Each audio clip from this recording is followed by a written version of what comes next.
Chairman,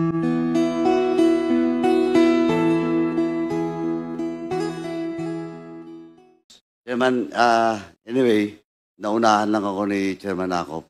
Kasi, General Wilkins, eto, last warning ko sa iyo sa nangyari, you're lying. Gusto mo i-cite ko na? Paano-ano pa yung mukha mo eh? You're not respecting this committee. And I warn you, this will be the last. Kanina nung tinatanong kita, akala mo hindi kita babalikan? Now you admit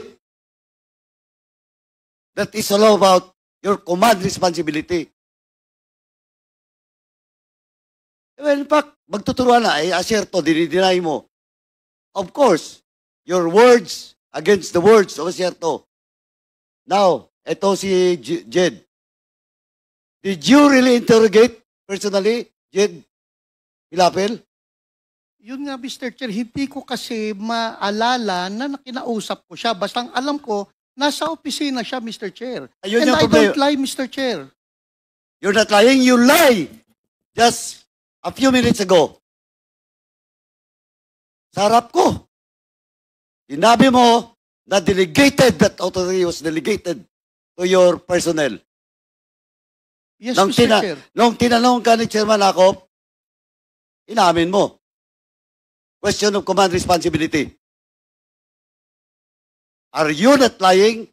No, Mr. Chair. Also, Mr. Chairman, with that, I move to cite in contempt General Wilkins. Pasensyaan po tayo dito. In violation of Section C, Section 11, letter C, of our rules. So move, Mr. Chairman. Pinagbigyan na kita. Yun pa ang sagot mo? There is a motion to cite in contempt General Wilkins Villanueva for violating Section 11, paragraph C,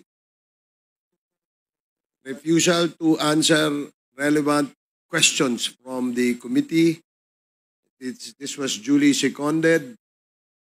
And do I hear any objection? Hearing none, the motion is approved. Mr. Chairman, can I move for 1 minute suspension? 1 minute suspension.